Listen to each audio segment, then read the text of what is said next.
Welcome to EdMask, the channel for education, learning and development. Today I interested myself in talking about school safety in Uganda, what parents and teachers must learn from the Ggaba nursery tragedy. As schools reopen and parents prepare for children for class, many Ugandans are asking one painful question: are our children truly safe? The shocking murder of 4 toddlers in Ggaba has shaken the nation and raised urgent concern about school security, mental health, and child protection. In my discussion, I will give you a brief summary of what happened in this case.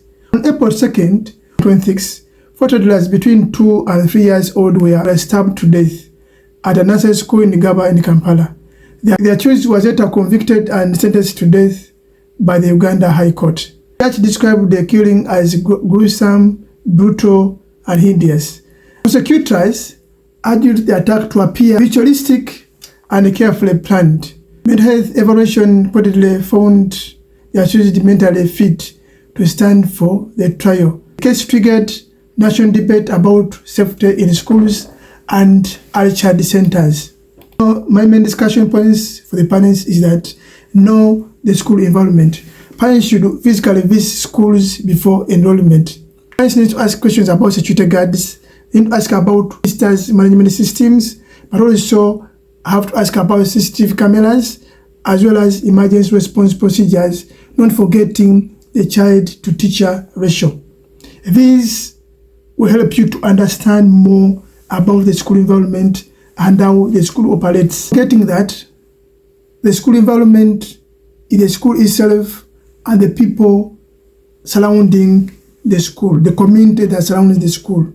So you need to, as a parent, you need to be looking at how the school looks like. You also need to look at the school environment and how it looks like. Number 2, I also underscore that don't ignore behavior warning signs. What do I mean? Teachers and parents need to pay attention to strange behavior around the children, violent speeches or threats, obsession with harmful content, but also look at isolation or unstable conduct. Homestead Junior School lisangibwa ntinda Sally Road kalina 2 bazawuse close okumanya ebisingawo bakubire ku 0757 anamunya asatumunya kinana mwenda oba 0778 anamunana atanomunya kyenda mwenda kale nno omuzadde ayagala okugulirawo omwana obuwanguzi mu nsi mutwale mu Homestead Junior School entinda bakikatiriza nti today decides tomorrow. Welcome to EdMask, the channel for education, learning and development. Then number 3, we're looking at building communication with teachers. Parents should maintain regular contact with the classroom teachers and administrators. You need to encourage daily update for nursery and lower primary children so that you know more about your children. Number 4, teach children basic safety skills.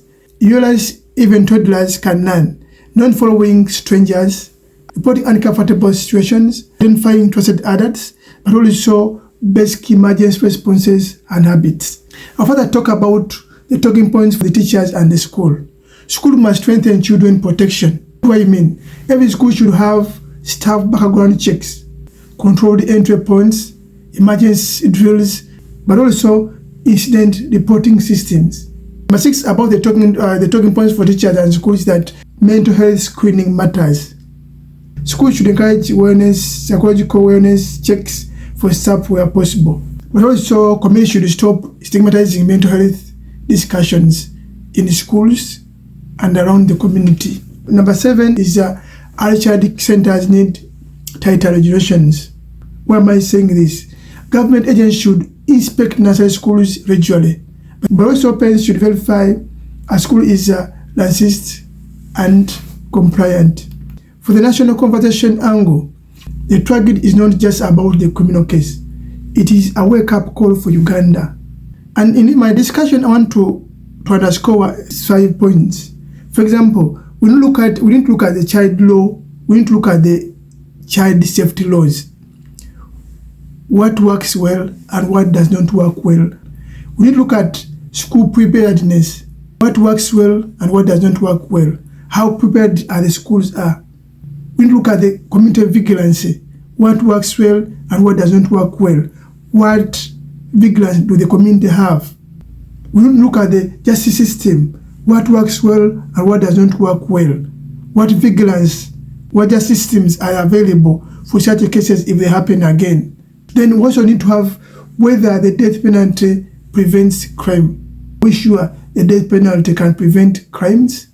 These are things you need to look at and see how best government or systems can improve.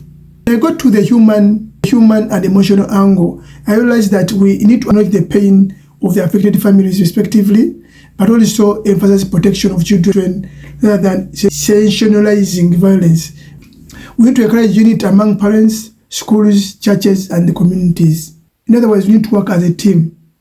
We need to look at school protection as a whole, as well as the parents, the school, the churches, and the community, and see how best we can be able to unite against the children abuse. Then my question to the audience, do you feel schools in Uganda are doing enough to protect your children?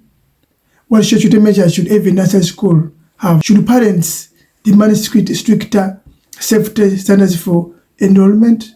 Therefore, as I come to the end of my video, as children return to school, safety must become everyone's responsibility.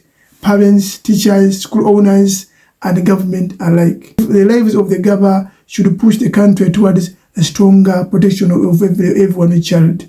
Therefore, if you like this video and you need more videos to watch, subscribe, like, and share. This is Ed Maskio channel. Bye.